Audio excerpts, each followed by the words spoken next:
नमो हरिहंताय नमो सिद्धाय नमो आयर्याय नमो वज्राय नमो सर्वसाहु।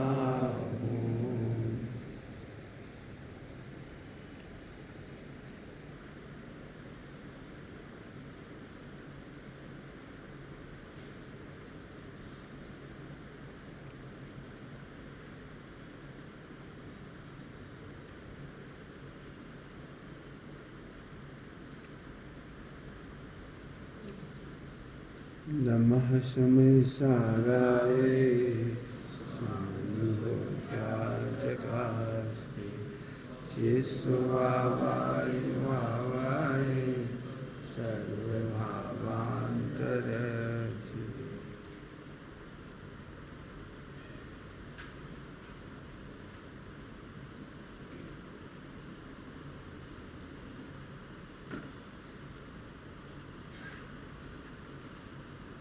होवे नहीं विराधना मुझसे किसी की भी, धर्मायतन अरुधर्म प्रति अर्पण सभी रखें। धर्मायतन अरुधर्म प्रति अर्पण सभी रहें। होवे नहीं विराधना मुझसे किसी की भी, मेरे निमित्त से कोई दुखी ना हो। विराधना माने दुखी होना, आराधना माने प्रसन्न होना। मेरे निमित्त से कोई भी दुखी ना हो। कैसे नहीं हो दुखी? व्यवहार में तो आप क्या हो, भाई पानी छानो, जीव को घात ना हो, रात्रि में भोजन नहीं करो, जीवों का घात ना हो। ठीक है, व्यवहार का तो स्थूल व्यवहार तो सबको समझ में आ रही है। देख के चलो कोई दुखी ना हो। लेकिन इस विश्व को एक साथ दुखी होने से बचाना हो तो तुम स्वयं मोक्ष चले जाओ। विश्व में ऐसा नहीं हो सकता कि तुम मनुष्य बन जाओ और कोई तुमसे दुखी ना हो। तुम्हारे पुण्य का उदय का वैभव देख कर लोग ईर्ष्या से दुखी हो जाएंगे। अब क्या करो बोलो। लेकिन सिद्ध भगवान को देखकर विश्व में कोई दुखी नहीं बनता। ये देह धारण करोगे, 9 महीने गर्भ में रहोगे, माँ को 9 महीने हैरान करोगे। सबसे पहले आने वाली संतान अपने माँ को ही दुख देता है। 9 महीने की पीड़ा और 9 महीने के बाद जन्म देने के बाद भी पिताजी तो पल्ला झाड़ के दुकान चले गए, नौकरी चले गए, वो माँ खटाता बेचारी। एक एक सेकंड रोना गाना, बच्चा बोलता भी नहीं है, उसे दूध पीना है कि भूख लग रही है कि मच्छर ने काटा, उसे पता ही नहीं। हमने कहा रोज रेत बस। एकल परिवार में सबसे बड़ा कष्ट है आज का ये। और ज्वाइंट परिवार में दादी नानी संभाल लेती थी, वो जानती थी अब प्यास लग गई भाई, अब जो भूख है। अब जाके हंसली टर गई, उन्हें समझ में नहीं आई हंसली का हो, उन्हें समझ में नहीं आ रही, जाको पेट में गैस भर गई, उन्हें नहीं समझ में आ रही उन्हें क्या तकलीफ है बच्चे को, उन्हें नहीं पता। एक बेड डिपेंड हो गई नर्सिंग होम में, और लुट रहे बेचारे बच्चे भी और माँ भी। बोलो, विश्व में सबसे पहला कष्ट उसने माँ को दिया। अब बोलो कैसे नहीं करोगे विराधना, बोलो कैसे बचोगे इससे। कमाओगे, पढ़ोगे, लिखोगे, फर्स्ट पास होगे, दूसरे ईर्ष्या करेंगे। कमाओगे, दूसरे ईर्ष्या करेंगे। सचमुच जगत में जीवन जन्म धारण करने के बाद तो आराधना में निमित्त बुद्धि वो बनो तो बन जाओ, विराधना से बचना तो बड़ा कठिन है। इसका उत्तर ये है मोक्ष लिया। अनंत काल माता नहीं बनाई। साहित्य में क्या पढ़ा है बार बार, हे माँ हम कोल करार करते हैं, अब दूसरी माँ नहीं बनाएंगे। कौन कौन बालक थे और दीक्षा लेने जा रहे थे, जितना रोना उतना रो लो, माँ के आंसू उसे रोक नहीं पाए। तुम्हें जितना रोना है उतना रो लो, लेकिन अब हम कौल करार करते हैं, अब मैं रुलाऊं ना, अब मैं रुलाऊंगा नहीं। अब रोना तो रो, क्या करे, मोह है तो रोगे और क्या करे। अच्छी पंक्ति है, बढ़िया। मोह में रोना जीवन खोना, गायक मत बिसरो माता, मोह तजो। समझ आ रही बात? मोक्ष जाना ये रास्ता हो गया, बता दिया। अभी आगे देखो क्या लिख रहे हैं, बढ़िया। धर्माय तन अरु धर्म प्रति अर्पण सभी रहे। इसके पहले ऊपर अपन कह चुके हैं सबको प्रेरणा और अनुमोदना। और अंतिम लाइन में ये कह रहे हैं सबको ये भावना रहे, कौन सी, कि धर्मी और धर्मायतन की रक्षा हो। धर्म समझते ही हो, सम्यक दर्शन ज्ञान चाहिए रहे धर्म। धर्मी भगवान आत्मा, शुद्धात्मा, ये धर्मी उसके आश्रय से उत्पन्न हुआ धर्म। और आत्मा जिस शरीर में रहता है उसे कहते हैं धर्मायतन। क्या बोल गए? धर्मी भगवान आत्मा और आत्मा के आश्रय से रत्नत्रय प्रकट हुए ये धर्म, और जिस शरीर में रहता है उसे कहते हैं धर्मायतन। जिनायतन, जिनायतन कैसे कहते हैं? जहाँ जिनेन्द्र भगवान विराजते हैं वे जिनायतन। और धर्मायतन कौन है? बोलो भाई, कहाँ है धर्मायतन? मैं 2 बार रुक गया हूँ। पंडित साहब बड़े गौर करके कहते थे इस बात को। अपने बच्चों को बच्चा मत समझो, धर्मायतन समझो। अपने माता पिता को, ये तो तुम कहते हम धर्मायतन की रक्षा करेंगे, वो माता पिता की समाधि नहीं कराते, माता पिता को भोजन नहीं कराते, माता पिता को क्लेश कराते हो, तो तुम धर्मायतन की रक्षा कहाँ करोगे? धर्मायतन ईंट चूने का पत्थर का नाम नहीं है। क्या बोल रहे हैं? ईंट चूना पत्थर का नाम धर्मायतन नहीं है। तो धर्मायतन क्या है? ये साक्षात धर्मायतन है। धर्मायतन के पर हमें इस पर नजर ही नहीं जाती। जहां देखो वहां धर्मायतन दिखाई दे रहा। कितने धर्मायतन है लोग में? कितने? हमें नौकर नहीं दिखाई दे रहा, धर्मायतन दिखाई दे रहा। क्या बोला था इन्होंने? धर्मायतन और धर्म प्रति अर्पण सभी रहे। अर्पण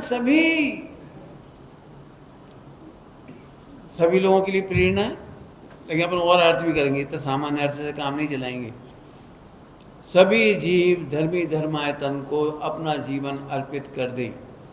जीवन अर्पित कर दें का अर्थ सुनो, मरने की बात नहीं चल रही। अपनी इच्छाओं का दमन कर देना ही अर्पण कर देना है। अपने नौकर की रक्षा के लिए लाख रुपया खर्च हो जाए, अपने नौकर की रक्षा करे। अब सुनने में अच्छा नहीं लग रहा, कोई सेठ नौकर की रक्षा के लिए 1 लाख क्यों खर्च करे? क्योंकि उसे धर्मायतन दिख रहा है, नौकर नहीं दिख रहा है। इसमें भावी सिद्ध दिख रहे हैं हमें। धर्मायतन धर्मायतन धर्मायतन की परिभाषा बोलो जिसमें हमें भावी सिद्ध दिखाई दे रहे। जरा इधर से बोलो, हमें अनादिकाल से 4 गति 84 में लुटता पिटता दुखी होता रखड़ता हुआ जीव दिखाई दे रहा है। बड़ी मुश्किल से मनुष्य घाव मिला है, बड़ी मुश्किल से। अरे बेटा, अब नौकर नहीं दिख रहा, एक भावी सिद्ध दिख रहा है और अनंत काल का कष्ट उठाते वाला। बोलो भाई, कोई कष्ट में पड़ा हुआ उसकी रक्षा करना चाहिए कि नहीं करना चाहिए? क्या बोलो? सेठ जी नाव में सुरक्षित आ गए और नौकर डूब रहा है। अरे नौकर है, डूब जान दे। हम क्यों? हम तो सेठ है, ये तो नौकर है, जाए काहू बचाए। बोलो क्या करोगे? उस समय हमें नौकर नहीं दिख रहा है, अरे डूब जाएगा, अरे बचाओ भाई, इसकी पत्नी रोएगी, इसके बच्चे रोएंगे, अरे बोले उठाओ उठाओ। बोलो क्या करेंगे? जैसे बाढ़ में हमें वो नौकर नहीं दिख रहा है, हमें वो जीव दिख रहा है, ऐसे ही धर्मायतन। फिर से सुन लो, धर्मायतन मेहनत करनी पड़ेगी, थोड़ी बैठना पड़ेगा शांति से, थोड़ी देर सोचो। पति नहीं है, पत्नी नहीं है, वो धर्मायतन है। पति पत्नी की भोगों की मजबूरी है, दासता की गुलामी की मजबूरी है, लेकिन भगवान बनना जरूरी है। उन दोनों शरीरों में भगवान है। ये भगवान बनने जन्मे हैं, मैं भगवान हूं ये जानने के लिए जन्मे हैं, सत्संग के लिए जन्मे हैं। जरा सोचो, विवाह काय के लिए होता है? एक बहुत अच्छा शब्द चलता था पहले, अब वो खत्म सही हो गया, कोई बोलते ही नहीं है, हमने साहित्य में ही सुना हो, कोई से बोलते ही नहीं सुना। बढ़िया शब्द है ये। कौन है हमारी कि धर्म पत्नी? धर्म धर्म माने लोक में कितने अच्छे शब्द थे। धर्म मोक्ष मार्ग में साथ दे, इसका नाम है सहधर्मिणी। शादी के कार्ड पे लिखा हो, मोक्ष मार्ग में साथ देने के लिए सहधर्मिणी। और सहधर्मिणी नहीं लगती तो सोचे ही नहीं जल्दी। देखो भाई, हमने तो ऐसे आदमी से शादी करी है, खूब मोटरसाइकिल पे घूमेंगे, खाएंगे, खेलेंगे, खूब आइसक्रीम और खूब जी चलाएंगे। जब मोटरसाइकिल से वो करेंगे, क्या कहलाता वो तो क्या कर रहे थे लोग, लड़का लोग बैठ के स्टंट स्टंट। हमारा पति फिल्मी हीरो, सड़क पे फर्रा रही गाड़ी, पल्लू उड़े चले जा रहे हो।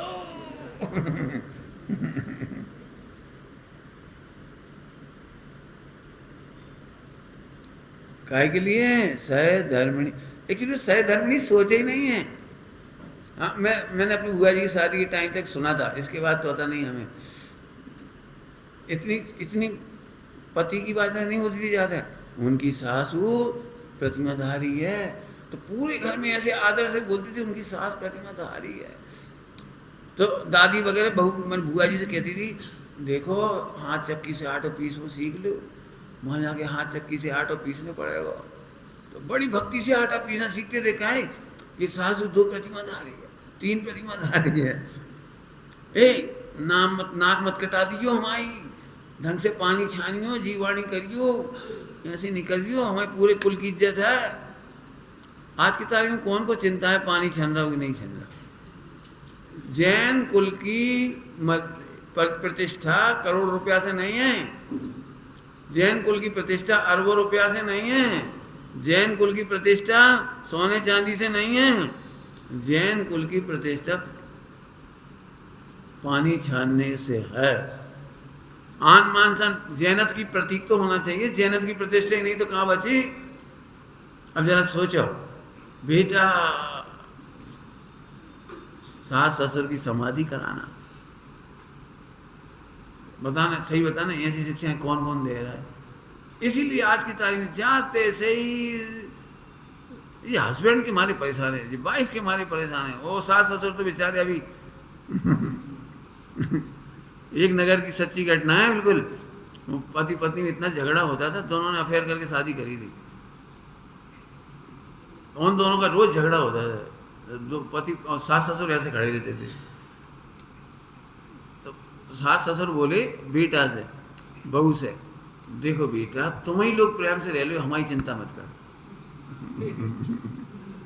हमारी चिंता नहीं करो, तुम दोनों ही मस्त प्रेम से रह लो, हमें करोड़ों अरबों पति, अच्छा घर, सब कुछ। लेकिन अब क्या करे, अज्ञानी कभी शांत नहीं रह सकता, सुबह कहा था, और ज्ञानी के जीवन में अशांति हो नहीं सकती। क्या बोला था? अज्ञानी कभी शांति से रह नहीं सकता, सुबह सिद्ध किया है, और ज्ञानी कभी अशांत हो नहीं सकते। याद है कोई बात? ज्ञानी अशांत क्यों नहीं होते?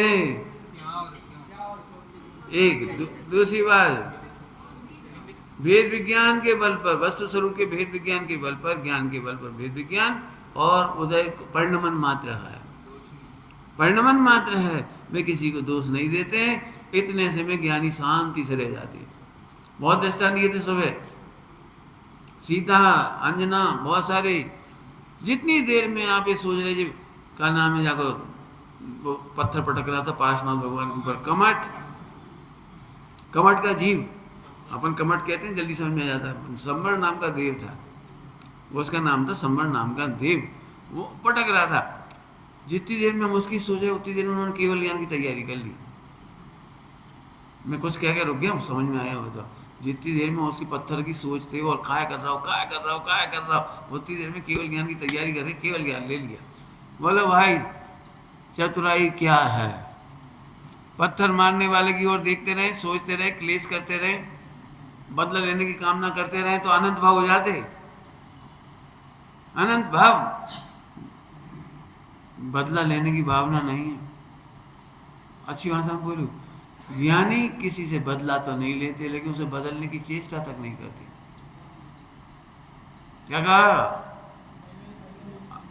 ज्ञानी किसी को बदला लेना तो बहुत दूर रहा जी, बदल जाए। पत्थर क्यों पटक रहा है?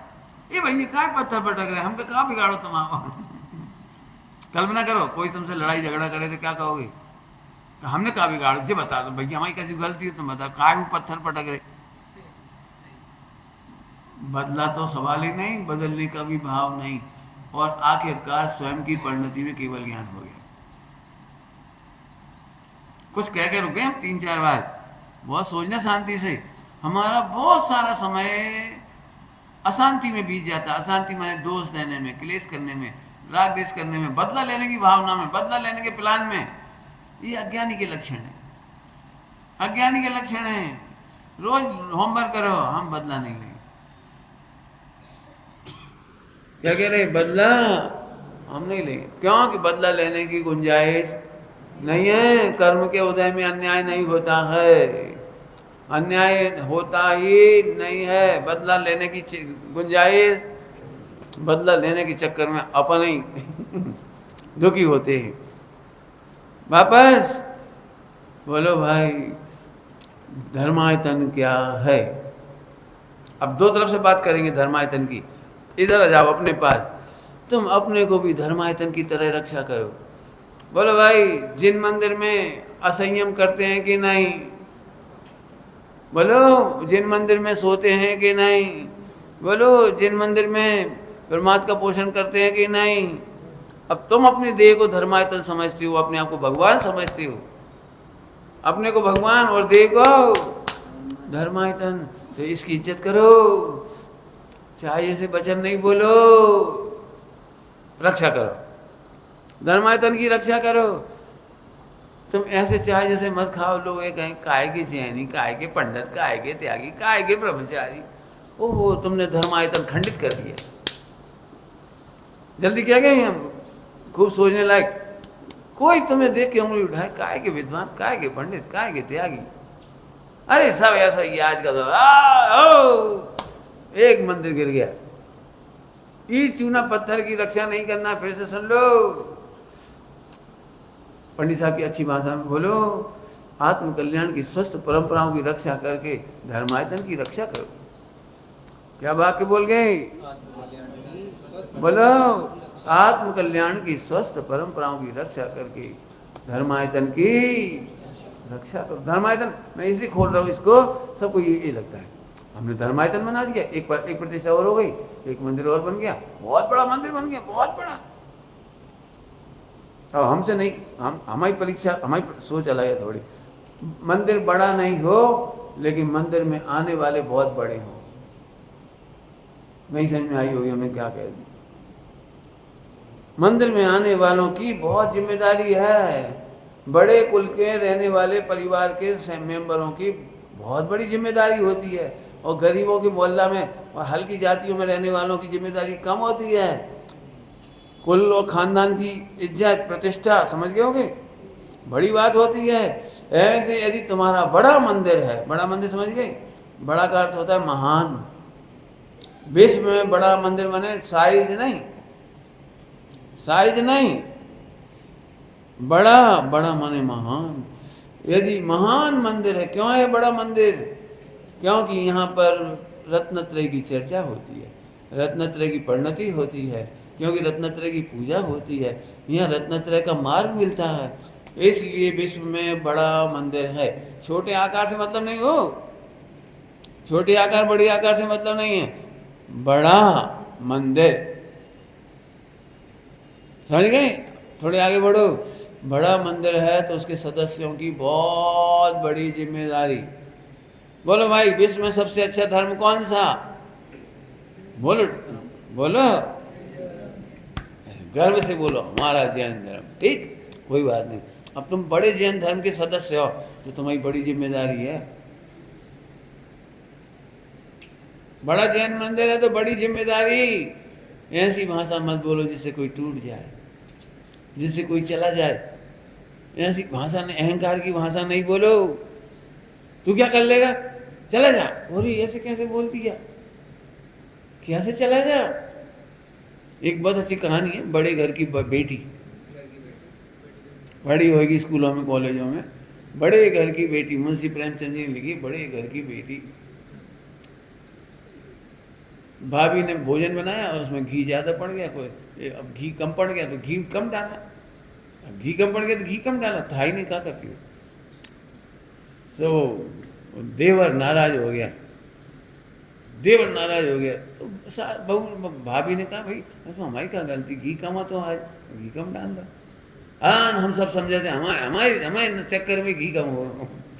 झगड़ा बहुत बढ़ गया, बहुत बढ़ गया। सो बढ़ते चला गया। फिर भैया को खबर पड़ी तो भैया ने छोटे भैया को डांटा और आखिरकार एक गुस्सा आ गई कि हम तो अब इस घर में रहेंगे ही नहीं, हम चले ही जाएंगे इस घर में से। ले इतना काम बिगड़ गया, इतना काम बिगड़ गया। पूरी कहानी मैंने नहीं सुनाई।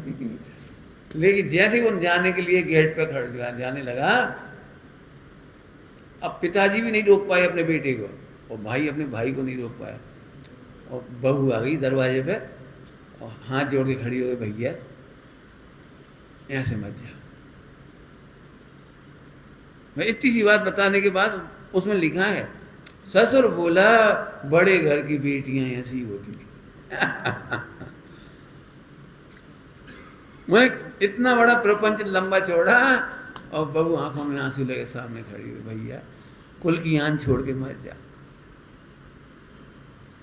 कोई नहीं रोक पा रहा था, ससुर तक मैंने पिताजी भी नहीं रोक पा रहे थे अपने बेटे को कि हो जाता बेटे झगड़ा है, छोटी मोटी बात है, कोई बात नहीं। समझ गए। बड़े मंदिर की पूजने वालों की, रहने वालों की, मानने वालों की बड़ी जिम्मेदारी। कभी ऐसे मैं तो क्या करूं, मैं तो चाह रहा हूँ पाठशाला में आजकल एक पार्ट और होना चाहिए, घरों में भी होना चाहिए। बच्चे कैसे बोलें। यदि बच्चे खेल खेल में भी लड़ते झगड़ते भी ऐसे बोले, तू क्या कर लेगा। अपने जैनियों के बच्चों में ऐसे नहीं बोलना, तू क्या कर लेगा। पंडित साहब की भाषा में बोलो, अरे उसके करने की क्या जरूरत है, तुम्हारे बोलने से ऐसे कर्म बंधे, उसका फल तुम्हें मिलेगा, उसे करने की जरूरत ही नहीं पड़ेगी, तू क्या कर लेगा। चले जाओ कहीं चले जाओ। अरे ऐसे कैसे बोल दी, कहीं चले जाओ। पंडित साहब के सामने बोल के बता। पंडित साहब ने भाषा बहुत सिखाई, भाषा में याद आ जाती उन्हीं की। हमने कही पंडित साहब चिंता नहीं करो, हम कछू भी खा लेंगे। बोले कछू भी खा लो, यो के खाओ।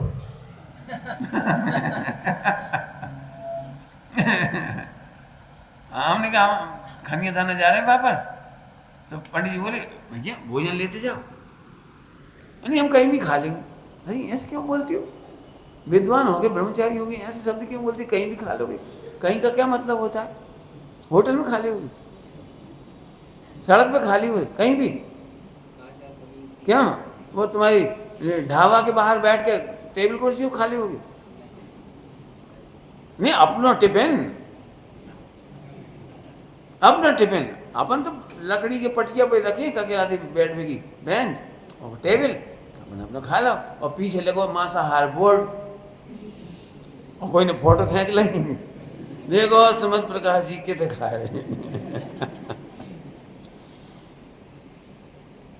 पंडित साहब ने ये अनंत वसाई की भाषा छुड़ाई, हम कहीं भी खा लेंगे, कभी भी खा लेंगे, कैसे भी खा लेंगे, कछु भी सुन लेंगे, कछु भी बोल देंगे, कछु नहीं योग्य ही बोलेंगे। गुस्से में भी कुछ नहीं बोल देंगे, गुस्से में भी उचित ही बोलेंगे। कितने प्रैक्टिकल करने की जरूरत है बोलो। अनंत वसाई की भाषा ज्ञानियों के जीवन में नहीं होती और अज्ञानी ऐसे ही बोले तो हम तो कहीं भी खा लेंगे, हम तो कछु भी बोल देंगे, कछु भी सुन लेंगे, हम तो कहीं क्यों टीवी क्यों खोल लिया तुमने, हम कछु भी देख लेंगे, टाइम पास करना कछु भी देख लेंगे, कछु नहीं। पूरा उत्तर करो बढ़िया, देखने योग्य ही देखेंगे। ये बात मैंने क्यों कह दी, छोटे छोटे बच्चों को बचपन से सिखाने लायक है प्रैक्टिकली। पाठशाला में सिखाने लायक है, ऐसी भाषा बोले फौरन रोक दो, नहीं बेटा अपन जैन हैं, हम कोई सी भी नौकरी करवे तैयार हैं। क्यों बेटे, कोई सी भी नौकरी करवे तैयार हो? ग्वालियर में स्वीपर की पोस्ट निकली है, क्या कह रहे? ग्वालियर में स्वीपर की पोस्ट निकली है, स्वीपर इंस्पेक्टर, बाको नाम है सैनिटरी इंस्पेक्टर, नाम अच्छा है सैनिटरी इंस्पेक्टर, अपन समझाते नहीं कहा वो सैनिटरी क्यों? बोलो भाई 25-50 हज़ार मिलेंगे, 30 हज़ार मिलेंगे, 40 हज़ार मिलेंगे, बोलो बोलो ऐसे कैसे? पंडित साहब के हम कोई भी नौकरी कर लेंगे, नहीं नहीं नहीं, अच्छी भाषा में बोलो, हम जिन शासन के भक्त हैं हर किसी की सेवा नहीं करते। मुझे तो इतनी अखरती थी, हम भावी सिद्ध हैं, मिथ्या दृष्टियों के सामने हम सॉरी नहीं बोलेंगे। वो समय की बात कह रहा हूँ, कॉलेज के समय की। मुझे इतनी अखरती थी कि जो प्रिंसिपल वगैरह नंबर 2 के काम कर रहे, कितना कितना सब काम कर रहे उल्टे सीधे, और मैं उन्हें सॉरी बोलूं केवल नौकरी बचाने के लिए। तो एक ही प्रतिज्ञा करी थी कि हम तुम्हें सॉरी नहीं बोलेंगे। मैंने लिखा था उनको, लिख के दिया था, I will never face you with sorry face, आपको सॉरी नहीं कहेंगे। इसके लिए 4 पीरियड मिले, 4 पीरियड पढ़ाए, अच्छे से पढ़ाए, ताकि सॉरी नहीं बोलना पड़े, खुश नहीं करना पड़े। मिथ्या दृष्टियों को राजी करके अपने जीवन यापन नहीं करेंगे। पापियों को, अज्ञानियों को, विषय भोगियों को, जल्दी जल्दी बोल रहे सुनते जाना, हम तो राजी करके, इस जीवन तो राख का ढेर है, इसके लिए हम तो नहीं करें। समझ गए? किसी की भी मने अनद बसाए, काय कार चल रहा है, याद है कुछ? धर्मायतन, क्या है? धर्मायतन है। क्यों? कोई तुमसे अभी तुम हमारे घर में आओ, एक दस्तान घर, हमारे घर आओ और गटर के किनारे बिठा के रोटी खुआएं तो क्या करोगे? बोलो भाई कौन कौन खाएगा गटर के किनारे? बोलो, एक पत्तल में रख के दे देंगे तुम्हें, वहीं खा लियो बैठ के। जैसे आप इसमें प्रतिष्ठा मानते हो, हम गटर के किनारे बैठ के नहीं खाएं, चाहे हमें क्यों ना खिलाएं, पंडित जी काहे ना खिलाएं। कैसे पंडित जी कभी विवेक विचार ही नहीं, कहाँ बैठा के खवा दो। इससे आगे बढ़ के सोचो, मैं भावी सिद्ध हूं, मैं नहीं बोल रहा हूं, इसमें लिखा है, इसकी शुरुआत वहीं से हुई है, पहली पंक्ति, अंतर में सबको भगवान देखो और औदिक भाव से भिन्न देखूं, औदिक भाव से भिन्न देखूं। अब जरा आप सब जने सोचो, आप कौन हो? एक बार तो बोला ही दो, कम से कम मंदिर में ही बोल दी, भावी सिद्ध हो। सोचो कैसे होटल में चले जाओगे, कहाँ सो जाओगे, कहीं भी कैसे सो जाओगे? मैं इससे में सब आ गए, धर्मायतन की रक्षा करो। ध्यान से सुनना, जो अपने धर्मायतन माने अपने शरीर की कदर नहीं करती, वे दूसरों की भी कदर नहीं करती। फिर से बोल रहा हूं, कोई बड़ी बात कही है हमने, जो अपने धर्मायतन की रक्षा नहीं करते, वे दूसरों के धर्मायतन की रक्षा नहीं कर सकते। पति पत्नी का अनादर करता रहेगा, मर जाओ, कहीं भी बैठ जाओ, कहीं भी सो जाओ, ये तो दे तो रहे हैं, कितना तो खा रही हो, क्या कर रहे हो, तुम कुछ करती नहीं हो। ये भाषा क्या बता रही है कि तुम अपने शरीर में अपने भगवान की इज्जत नहीं कर रहे, तो उस भगवान के शरीर की भी इज्जत नहीं करोगे। हम कहाँ तक इलाज करवाएं, मरने तो तुम्हें है ही, पड़े रहो, हमारा पैसा बेकार में लग रहा हो, मरने तो है ही। माता पिता को अभी इलाज कराएंगे 2-5-10 लाख लग जाएंगे, फालतू पैसे चले जाए, पक्का है मरना तो है ही, तो 10-5 लाख बचा ले, काय के लिए बचा ले? जो, हाँ फिर से बोलो, जो अपने धर्मायतन की रक्षा कदर नहीं करना जानते, वे दूसरों के धर्मायतन की भी रक्षा।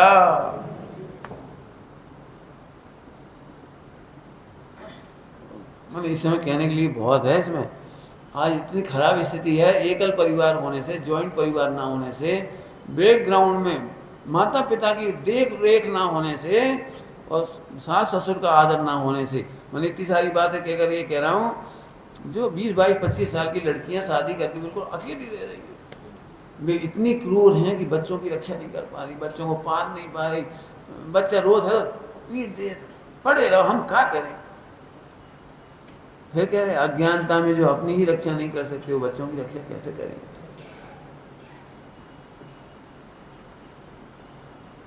थोड़े में बहुत कह दिया, क्या कह दे में, गर्भपात क्या हो सकता है, बच्चे को दवाई दे के मरवा देना क्या होता है जी। बच्चों को पालने पोसने से बचने के लिए मां नहीं बनना चाहते, क्यों भाई कि हमारी बस की नहीं है। आज एक बच्चे में तकलीफ है, एक कहां से समझा रहा हूं, जिसे अपना भावी सिद्ध नहीं दिखाई देता, उन्हें वो भावी सिद्ध कैसे दिखाई देगा। जो अपने शरीर की रक्षा नहीं कर सकते वो दूसरों के शरीर की रक्षा। लो व्यवहार में वात्सल्य। अभी अभी पंडित साहब बहुत सारे दृष्टांत देंगे, कौन कौन ने अपनी जान की बाजी लगा करके धर्मायतन की रक्षा की। निकलंग ने अकलंक को बचाने के लिए अपने प्राण दे दिए, सबको स्टोरी मालूम है। क्यों दे दिए प्राण, क्यों दे दिए, क्यों दे दिए। एक शब्द है बहुत जोरदार, भैया तुम्हें एक बार में याद होता है, मुझे 2 बार में याद होता है। इसका मतलब है तुम्हारे प्राणों की कीमत मेरे से ज्यादा है। क्या कह रहे, क्या कह रहे, तुम्हारे प्राणों की कीमत मेरे प्राणों से अधिक है। तुम एक बार में समझ जाते हो, पढ़ लेते हो, लिख लेते हो, फटाफट टीकाएं कर देते हो, मैं नहीं कर पाऊंगा। इस जैन शासन का तुम्हारे जीवन पर हक है। हम जैसे बहुत सारे होंगे बेबी वो काम नहीं कर पाएंगे।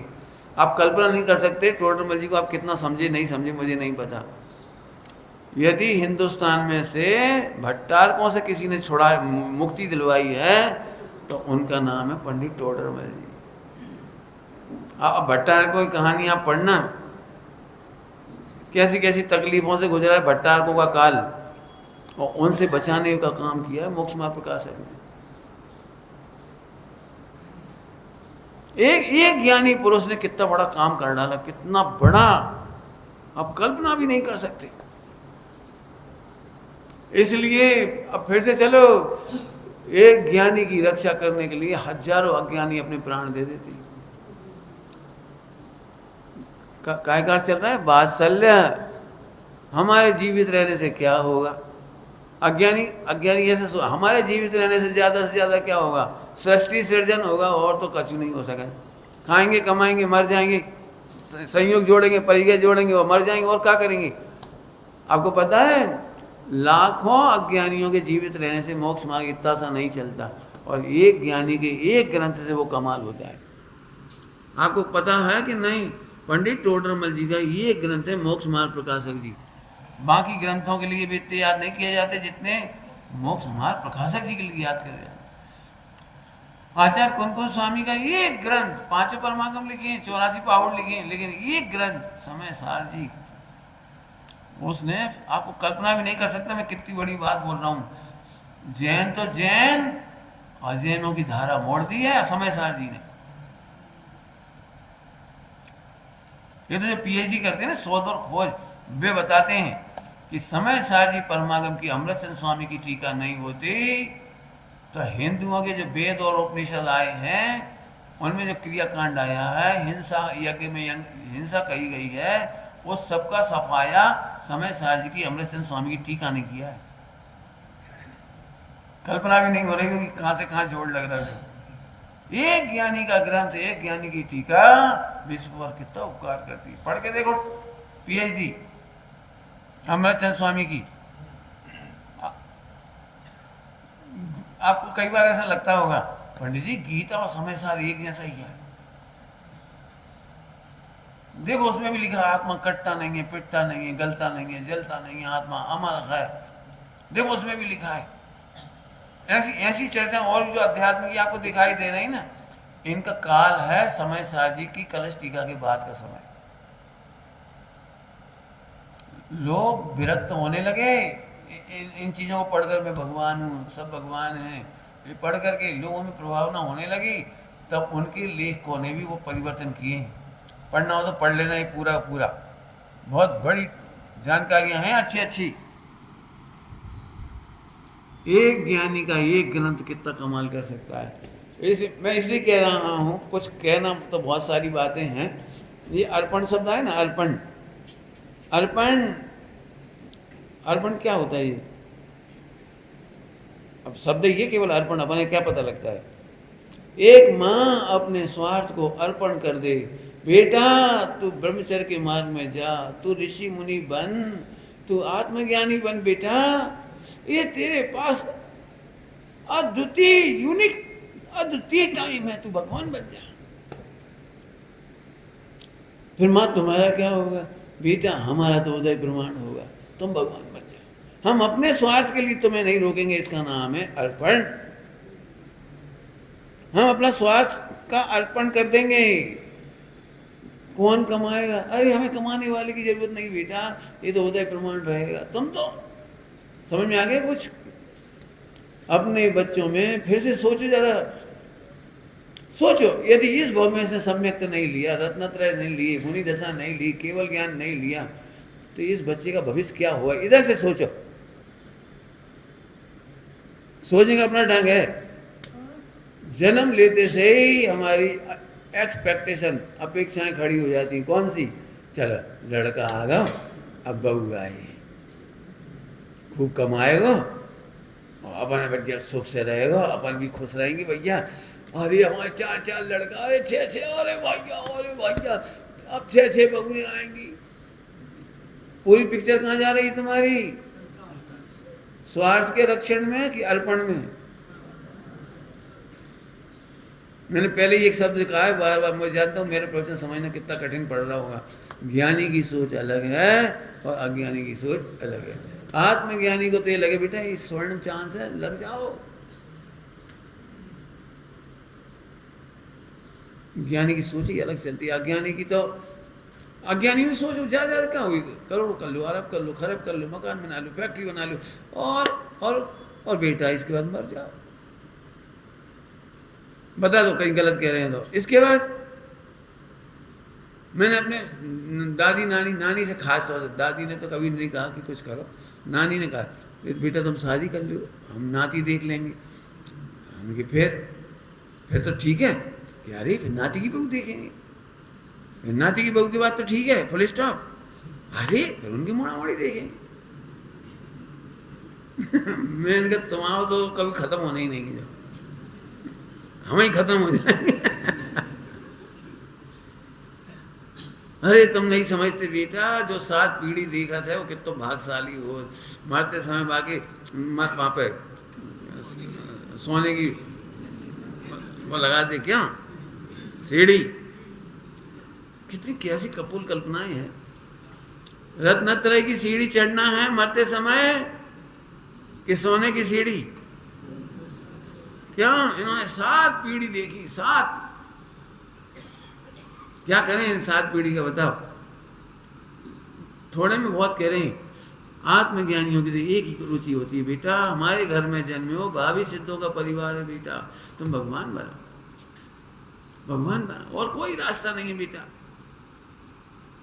पत्नी धर्म ज्ञानी होगी, आत्मज्ञानी होगी, थोड़ी भी समझदार होगी, तो उसे पति की आत्मा के प्राण दिखाई दे रहे हैं। उसे ये दिख रहा है ये अन्याय का पैसा तो यहीं रह जाएगा, इस आत्मा का क्या होगा? सच्ची घटना है सर सेठ हुकमचंद जी की। वे 8वीं फैक्ट्री खोल रहे थे, 8वीं मील खोल रहे थे सर सेठ हुकमचंद जी, माने हिंदुस्तान के पहले ऐसे सेठ जिन्होंने स्टील की फैक्ट्री खोली थी कलकत्ता में। पहले पूरे हिंदुस्तान में अंग्रेजों के समय में फैक्ट्री खोलना बहुत बड़ी बात समझ लो। अंग्रेजों से बहुत अच्छे रिश्ते थे उनके एक इशारे पे लंदन में उधार पैसा मिल जाता था, इतनी बकत थी उनकी। वे 8वीं फैक्ट्री खोल रहे थे और उनकी पत्नी चिंता कर रही थी, काय खोल रहे। ब्रह्मचारी शीतल प्रसाद जी आए वहाँ पे, उनके आज वो क्या कहलाता है इंद्रबाग में, वहाँ कंचन बाग। सो उनने कही इन्हें समझाओ नरक 8 वो नहीं होत। ब्रह्मचारी शीतल प्रसाद जी से कहा था इन्हें समझाओ माने जो जो सभा में ये कह सकती है महिला, वो अकेले में कितनी दांती करती होगी, कैसी हा खात होगी है। काय खोल रहे आज भी, इतो ही तो खा नहीं पा रहे, इतो ही तो पचा नहीं पा रहे, काय फैक्ट्री खोल रहे। तो उन्होंने समझा, तब वो 8वीं फैक्ट्री रुकी थी उनकी, 8वीं मील। आत्मकल्याण में लगो। कुछ समझ में आ रहा है मेरे प्रवचन का? अभी 2-3 दिन में भी कुछ समझ में आया हो? एक घड़ी मत बिसरो अपने धर्मायतन की रक्षा में। सच कह रहा हूँ, मुझे इतनी दया आती है तुम सब पे। तुम सब मैंने पूरे जो जो मुझे दिखते हैं अच्छे जीव, मुझे बड़े प्रेम से हृदय से कहना है, जब तक तुम्हारे शरीर में दम है तब तक तुम शादियों में जाते रहोगे, मोड़ा मोड़ी ब्यात रहोगे, उनके मोड़ा के ब्याह में चले गए, उनके में चले गए, उनकी नाती की बारात में चले गए। जब तक दम है कमाते रहे, दुकान जाते रहे, फैक्ट्री करते रहे, व्यापार धंधे करते रहे। अभी वो हड्डी पसली बची नहीं, अब पड़े बिस्तर में। ये तुमने सबसे बड़ा पाप किया धर्मायतन के साथ। सुनोगे पूरी बात? आजीविका साधन है, साध्य नहीं। और मिथ्या दृष्टि को आजीविका साध्य बन जाती है। जल्दी बोल गए, कुछ समझ में आया कि नहीं आया? साधन और साध्य। रोटी बनाना साध्य नहीं है, भूख मिटाना साध्य है। और हमें भूख मिटाने की चिंता नहीं रही, हम रोटी पे रोटी बना जा रहे, रोटी पे रोटी बना जा रहे। बोले काय? अरे ऐसी मिथ्या दृष्टि बहु अमर हो जाएगी। कौन? 50 लाख रोटी लगातार बेली, गिनीज बुक में नाम, गिनीज बुक में नाम 1000। बेलत रही, बेलत रही, बेलत रही, बेलत रही, भूखी मर गई बात। ऐसे पैसा कमाते कमाते लाख के करोड़ कर लिए, करोड़ के अरब कर लिए। मेरा बस चले ना, एक भी जैनी दुकान ना जा पाए। क्या कह रहे तुम? अरे सुनो तो, आज की तारीख में, पहले तो फिर भी 50-50, 60-60 लोग होते थे परिवार में। अब तो खावे वाले कम, कमाए वाले ज्यादा। और इतनी जम के इनकम है कि उतनी खुद नहीं खा पाएंगी, और मोड़ा मोड़ी है नहीं। अब जी लाख लाख करोड़ करोड़ के पैकेज वाले हैं बम्बई अमेरिका वाले, इनकी एक आध मोड़ा मोड़ी मुश्किल से हो रही, एक आध। और वो खुद कमाए हुआ अभी करोड़ करोड़ अरब। इनको खाने की फुर्सत नहीं ना उसे। 90% इनकम केवल बेवकूफ़ों की तरह यूँ समझ लो समुद्र में डाल के चले जाती है। आत्मकल्याण में लगो। इसलिए 2 रोटी खाओ तो धर्मायतन में लगो। पैसा कमा लिया पर्याप्त। श्रीमद जी लिखा है, यदि तेरे पास इतना आजीविका हो गई हो कि तेरे को इस भाव में कोई टेंशन ना हो, बच्चों के लिए कमी ना पड़े, पत्नी के लिए कमी ना, अपने लिए कमी ना पड़े, तो अब निवृत्ति निकाल के आत्मकल्याण करो। आप कल्पना ही नहीं कर सकते श्रीमद जी को ये समझ कितनी छोटी उम्र में आ गई। 25-26 साल में।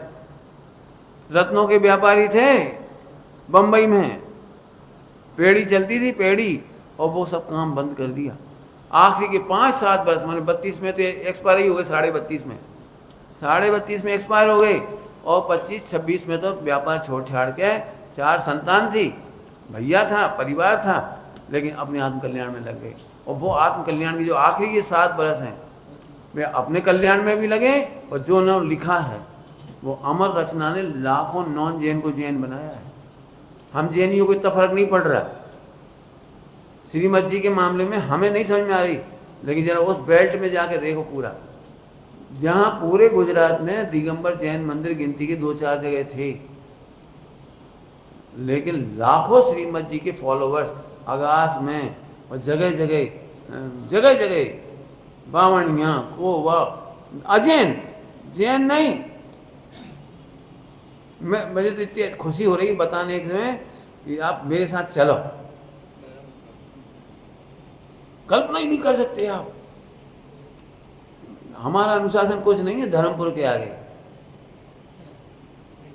धर्मपुर में 25,000 पब्लिक, एक सफ़ेद कुर्ते पजामे, महिलाएं सब सफ़ेद कपड़े, सब कपड़े, साधना करने का रास्ता पूरा डिसिप्लिन।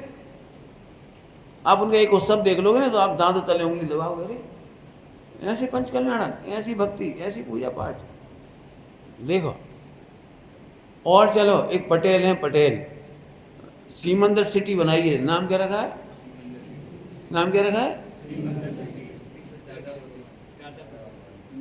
सीमंदर सिटी में कम से कम 20,000 प्रतिमाएं होंगी सीमंदर भगवान की। आप कल्पना भी नहीं कर सकते, 20,000। वहाँ का एक भी ऑफिस ऐसा नहीं है, एक भी होटल ऐसी नहीं है, एक भी दुकान ऐसी नहीं है, एक भी कार ऐसी नहीं है जहाँ सीमंदर भगवान की प्रतिमा ना हो। मुसलमान का घर है, वहाँ भी सीमंदर भगवान की पूजा होती है। कल्पना कर सकते हो आप? मैं 5-7 देशों के लोग रहते हैं, ब्राज़ील, जर्मनी और कहाँ के, वे लोग भी सीमंदर भगवान की पूजा करते हैं। आप कल्पना कर सकते हैं? लाखों फॉलोवर हैं उनके। मैं इसलिए कह रहा हूँ कि हमें समय सार जी परमागम मिला तो हमारे घर की चीज़ की, मूंग की दाल की हमें कीमत नहीं आती। और उन लोगों ने जो खोया पाया है, एक दादा भगवान कहलाते हैं, दादा भगवान, उन्हें समय सार जी पा करके जो प्राप्ति हुई, इसके बाद उन्होंने अपने पूरे परिवार को और लाखों पटेलों को इसमें लगा दिया। आप कल्पना नहीं कर सकते। आज ऑनलाइन जाके देखो, देश विदेश, इससे अनुमान लगा लो कि उस सीमंदर सिटी में एक इतना बड़ा भवन है जिसमें 25,000 लोग बैठ के प्रवचन सुन सकते, वो पूरा भरा रहे। और उसमें 8 मशीनें लगी हैं, मैंने 8 देशों के लोग अलग अलग केबिन में बैठ के, केबिन में नहीं, ऐसे विभाजन विभागों में बैठ करके, ब्राजील वाले गुजराती में प्रवचन चल रहा है और ब्राजील भाषा में सुन रहे हैं, वो फ्रेंच में सुन रहे, वो जर्मनी में सुन रहे, इंग्लैंड में अंग्रेजी में सुन रहे। उसी समय 1000 ब्रह्मचारी भाई बहन हम देख के आए अभी, 500 ब्रह्मचारी, 500 ब्रह्मचारिणी बहने, और दोनों के भोजनशाला अलग, दोनों के भवन अलग, सील की मर्यादाओं का पालन। अब अभी इतनी तारीफ करने तुम्हें लग रहा हो ये दूसरों की तारीफ कर रहे, दूसरों की नहीं, मैं कह रहा हूँ समय सार जी का प्रताप क्या है। वे सीमंदर भगवान को क्यों कहते पता है? उनका लॉजिक सुनने लायक है। बोले भाई नमो अरिहंताणम में महावीर भगवान नहीं आ सकते। बोले क्यों? कि अरहंत तो उनको कहते हैं जो समोसरण में होते हैं, विराजते हैं, 13वें गुणस्थान भर्ती होते, वे होते हैं अरहंत। वे तो हैं सिद्धार्णम,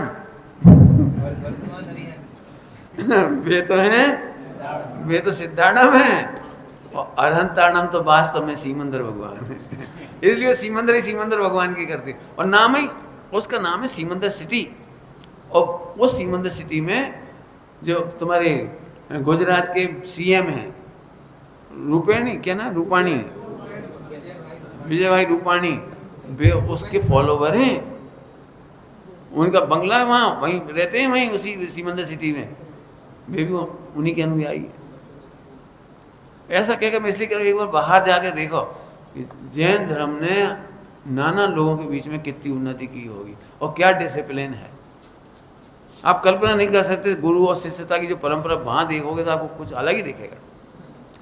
हमें अपने गुरुजनों का, अपने धर्मायतन का, अपने भगवान आत्मा का हमें कीमत नहीं आती। आप कल्पना भी नहीं कर सकते। वहाँ यदि 300 हमें कार्यकर्ता चाहिए हो तो 5,000 कार्यकर्ता आ जाते सामने, और उसमें इतना सौभाग्य मानते हमें काम मिल गया। क्यों? बड़े चयन होता है, कौन सीनियर है, कौन एक्सपर्ट है, कौन सक्षम है, उन्हें काम मिलता है। यदि 10 डॉक्टर की जरूरत है, 100 डॉक्टर की एप्लीकेशन आती है उनके पास कि हम निःशुल्क सेवा करना चाहते हैं। आज कल्पना नहीं कर सकते। वहाँ वृद्ध महिलाओं पुरुषों का भी एक बहुत बड़ा भवन है, निःशुल्क। वे चल फिर नहीं सकते तो बस आती है मंदिर ले जाने के लिए। सुबह शाम दोपहर में ब्रह्मचारी लोग और सब लोग, उनकी समाधि की व्यवस्था, स्वास्थ्य की व्यवस्था, संबोधन की व्यवस्था, डॉक्टर बिल्कुल फटाफट। आप एक बार जाके देखो। मैं तो देख के आया, मैं तो तबीयत ही खुश हो गई। मुझे लग ही नहीं रहा था कि ये भारत क्षेत्र का कोई स्थान है। मैं ज़्यादा तारीफ नहीं कर रहा हूँ, बहुत कम कह रहा हूँ, ये समझो। वहाँ रात्रि भोजन कहीं नहीं होता। आलू प्याज नहीं, आलू का पता नहीं, लेकिन प्याज नहीं बनती, लहसुन प्याज नहीं बनती, आलू भी नहीं बनते होंगे मेरे ख्याल से। जब मतलब वहाँ आप कल्पना नहीं कर सकते। और वहाँ ब्रह्मचर्य की होड़ है, शादीशुदा में भी और ब्रह्मचारी में इतना काम हो रहा है। उनका विद्यालय है, खुद का उनका विद्यालय, और उस विद्यालय में पढ़ने वाले बच्चे हर साल मेरिट लिस्ट में नाम आता है उनका।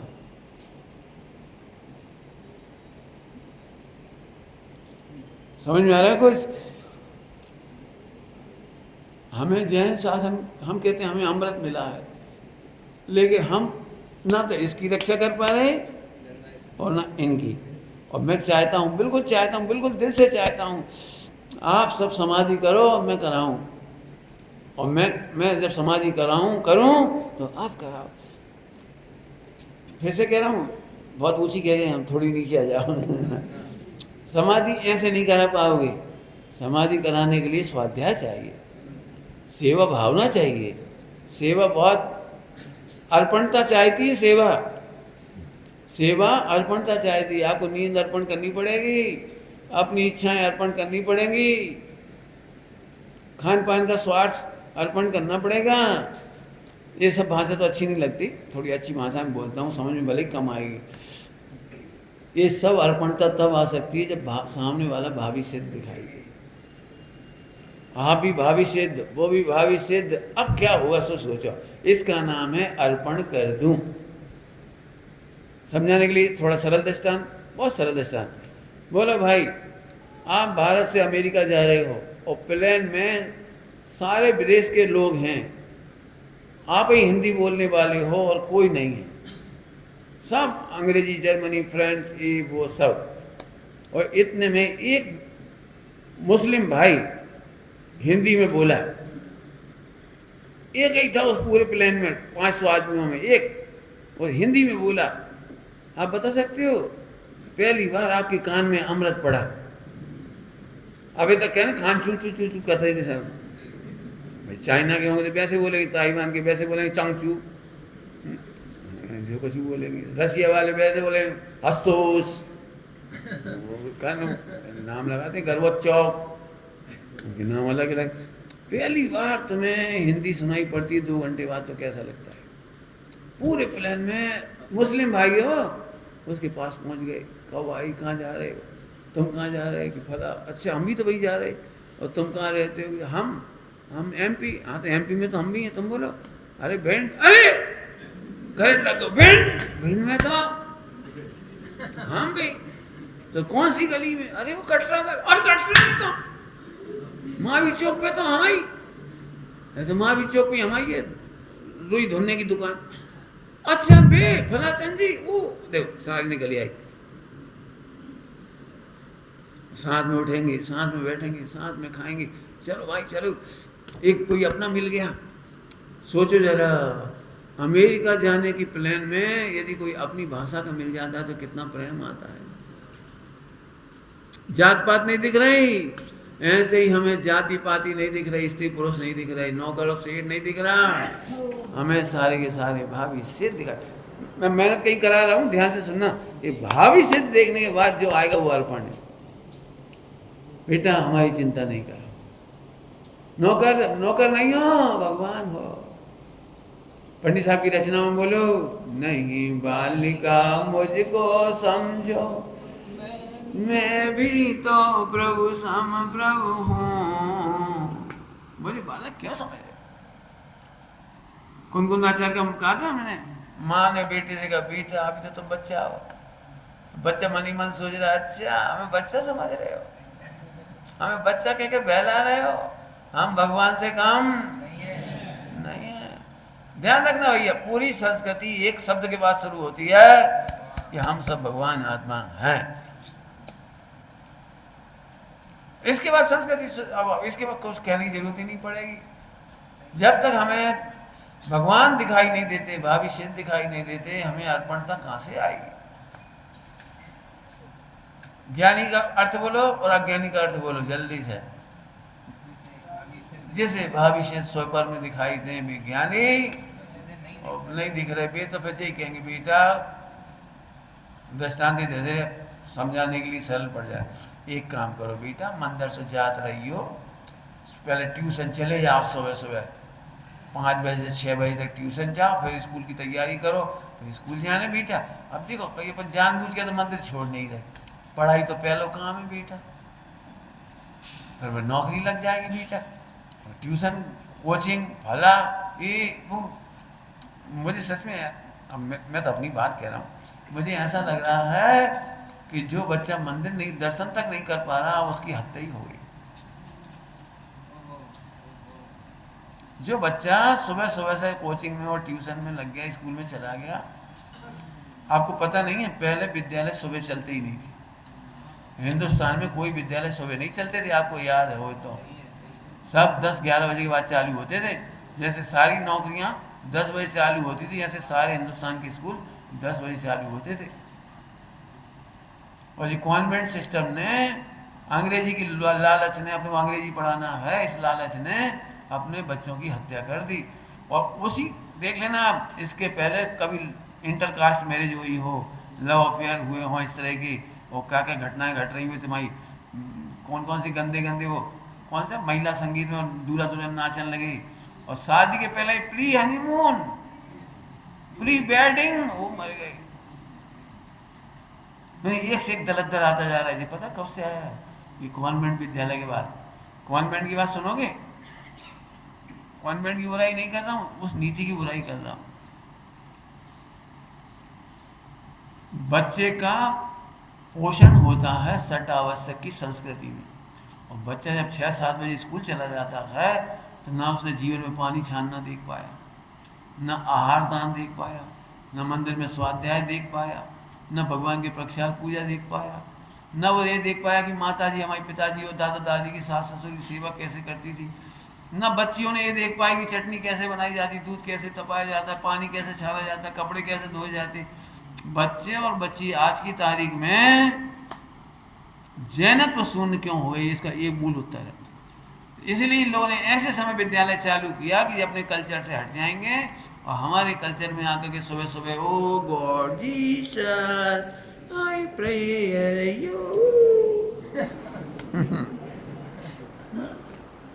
गलत कह रहा हूं तो बता दे भैया, कॉन्वेंट स्कूल में क्या पढ़ा रहे सुबह सुबह से? तुम्हारी संस्कृति से तुम्हें काट दिया। हमने खंगिया थाना में विद्यालय चालू किया, हमने विद्यालय का टाइम वो नहीं रखा सुबह सुबह का, हमने रखा 9:30-10 बजे के बाद। और सब बच्चों को पेरेंट्स से एक ही बात कही कि सब अपने अपने बच्चों से भी ये कहा, बेटे आप अपनी संस्कृति का पालन करिए, अपने मंदिर जाइए, अपना ग्रंथ पढ़िए, अपनी चीज़ें पढ़िए, आप अपने अच्छे अच्छे ग्रंथों की बात हमें बताइए, कुरान में क्या लिखा है हमें बताइए, स्कूल में लगाएंगे हम, गीता में क्या अच्छा है लाइए। बच्चों को पढ़ना तो चाहिए कम से कम। अब आप समझ गए हो मैंने क्यों कही इतनी बात? धर्मायतन की रक्षा बहुत बड़ी जिम्मेदारी है, और इसीलिए पंडित साहब की करुणा है, चाहे मोह में स्कूल खुलवाया वो क्या नाम रामायण में, और चाहे भिंड में, कि बच्चे यदि हमारे कल्चर से जुड़े रहेंगे तो आपकी समाधि की सुरक्षा है। सट आवश्यक की सुरक्षा में ही मुनि परंपरा की सुरक्षा है, सट आवश्यक की सुरक्षा में ही उसके रत्नत्रय की सुरक्षा है। और नहीं तो आजकल के बच्चे इतने कुतर्क कर रहे हैं, सब आदमी आदमी एक से, ये तो समाज ने बंटवारा कर दिया, जैन है जैन, सबका खून एक जैसा, इसमें क्या फर्क पड़ता है? साफ ट्रेडिशन, हम तो किसी से भी प्रेम करेंगे, किसी के भी साथ शादी करेंगे, कहीं भी चले जाएंगे। अभी सच्ची घटना है, अपने पति को छोड़ के गई महिला अहंकार में, और कहीं शरण नहीं मिली, 4 जगह लुट चुकी, सरदार के साथ, सिंधी के साथ, फला के साथ, और आज की तारीख अकेला छोड़ दिया सबने। और करोड़पति घर की बहू ने अपना अच्छा बढ़िया घर का खानदान छोड़ के सरदार के भरोसे, फिर उनके भरोसे, फिर उनके भरोसे। ग्वालियर की घटना है, आज की तारीख में बेस्या से भी गई भी थी स्थिति हो गई। अब ना कोई संतान है, ना माता पिता है, कोई पीछे खड़ा नहीं है। और ये सब सिखा रहे हैं तुम्हारे मोबाइल और टीवी। फिर कह रहे भैया पाठशाला जीवित करो अच्छी तरीके से, और अपनी क्या कहलाता है विद्यालय चलाओ। जब बे चला सके तो अपना विद्यालय बढ़िया, तो हम क्यों नहीं पढ़ा सकते? बे अंग्रेजी सिखाओ जाना तो हम नहीं जाना, क्या बे कंप्यूटर सिखाओ जाना तो हम नहीं सिखा सके। मैं इसलिए कह रहा हूँ कि हमारी संस्थाएं बन भी गई तो अपडेट नहीं है, टेक्नोलॉजी में अपडेट नहीं है, पढ़ाने के सिस्टम में अपडेट नहीं है, सैलरी में अपडेट नहीं है। हम सैलरी देंगे वही 2-4 हज़ार, 3 हज़ार, 2 हज़ार, 1 हज़ार। वे तुमसे अच्छे पैसा खींच रहे, तुम्हारे पंडित साहब ने बहुत अच्छी बात कही, वे तुम्हारे से अच्छे पैसा ले रहे, 1 लाख 80 हज़ार, 90 हज़ार, और तुम्हारे पैसा से तुम्हारे बच्चों को अध्ययन बना रहे, तुम्हारे पैसा से और तुम्हारे बच्चों को। ज्ञानियों को तो भाई वही भाव आएंगे, वे अनुमोदना भी नहीं कर सकते उल्टी मार्ग की। समझ में आ गई कौन सी बात का अर्थ किया अपन ने? निश्चय में है तो व्यवहारिक, व्यवहार में अपना धर्मायतन, और जिसे अपनी कदर होगी वे ही दूसरों की कदर करेंगे, अपनी संतान की, अपने समाज की, अपने परिवार की, अपने देश की। अब बोलो, एक लाइन के बाद पूरी कर रहा हूँ। एक कहानी लिखी है मैंने, राष्ट्रभक्ति। कौन सी कहानी लिखी है? राष्ट्रभक्ति। समझ में तो नहीं आ रही होगी, जैन हो गया अपन ने राष्ट्रभक्ति कहाँ लिखी होगी। मैंने उस कहानी में सिद्ध किया है 5 अणुव्रतों का पालन ही राष्ट्रभक्ति है। पूरे देश के कानून 5 पापों को कंट्रोल करने के लिए बनाए जा रहे। चोरी करोगे तो ऐसा सजा मिलेगी, कुशील करोगे तो ऐसी सजा मिलेगी, झूठ बोलोगे तो ऐसी सजा मिलेगी, 420 करोगे, रिश्वतखोरी करोगे। बता दो, पूरे संविधान में 5 पापों को ही कंट्रोल करने की बातें लिखी हैं कि नहीं? तुम कोई को मार डालोगे, हिंसा करोगे, लड़ाई झगड़ा करोगे, शोषण करोगे, पत्नी का शोषण, यौन शोषण करोगे, फला करोगे तो कानून। महावीर भगवान के 5 अणुव्रतों का उल्लंघन विश्व में कोई नहीं कर सकता। पूरा विश्व यदि सुखी होगा 5 अणुव्रतों से। कहानी पढ़ के देख लेना। कितना बढ़िया धर्म मिला हमें। पढ़ना ये कहानी, 5 अणुव्रत कैसे राष्ट्रभक्ति है पूरी पूरी। मैं तो इसलिए कह रहा हूँ, अभी हमें ऐसा लगता है जैन धर्म को कहा है, वो तो स्कूली तरीके से चलत। क्या कह रहे थे? स्कूल तो क्या कहूँ, जो 5 अणुव्रतों का उल्लंघन करेगा कभी सुखी नहीं होगा। लाओ हम पूरे विश्व के सामने सिद्ध कर दे रहे। विचार करना। चलो दूर मत जाओ, अपन अणुव्रती बने। बहुत सरल है अणुव्रती। अपन अभी अणुव्रतों को भी तो टेढ़ो कर दो, जैसे सम्यक दर्शन टेढ़ो कर दो, हो ही नहीं रहा सम्यक दर्शन। ऐसी अणुव्रतों की हालत हो गई। सुनोगे अणुव्रत कितने सरल हैं। यदि तुम उन्हें क्रिया और इन चीज़ों से ना जोड़ो तो अणुव्रत इतने सरल हैं कि कोई व्यक्ति गाली देने में सुख मानता है, वो मिथ्या दृष्टि है। और फिर उसको समझ में आ गई कि वो गाली देना अच्छी बात नहीं है, तो संकिति हो गया। और फिर 100 गाली देता था तो घटाने की बुद्धि, पूरी 100 गाली छोड़ने के भाव से उसे एक ही गाली कम करना शुरू कर दीजिए, अणुव्रत। और जिस दिन पूरी गालियां बंद हो गई उसका मोक्ष हो गया। है ऐसे कैसे मोक्ष होगा? और नहीं समझ में आई होगी ना ये बात। अणुव्रत इतने सरल हैं, पापों का किंचित घटने का नाम अणुव्रत है। पूरे घट जाएंगे तो महाव्रत और मोक्ष यथाख्यात ही हो जाएगा। लेकिन हम इतने डरा गए कि अणुव्रत नहीं ले सकते। काहे कि अणुव्रतों को हमने जोड़ दिया कुआं के पानी से। अब कुआं का पानी तो आज की तारीख में भाई अब हम नहीं ले सकते, अणुव्रत नहीं ले सकते भाई, अणुव्रत नहीं ले सकते, प्रतिमा हम नहीं ले सकते। अरे अणुव्रत 5 पाप को घटाने का नाम है। पुराने जमाने में कुआं ही होते, पुराने जमाने में मुसलमान भी कुएं को पानी पियते। मुसलमान भी तो पानी हो गया था। मैं तो इसलिए कह रहा हूँ, लकीर के फकीर बनने से अणुव्रतों का रास्ता खत्म कर रहे हैं हम। बहुत सरल मार्ग है भाई, विचार करना। ओम नमः शिवाय।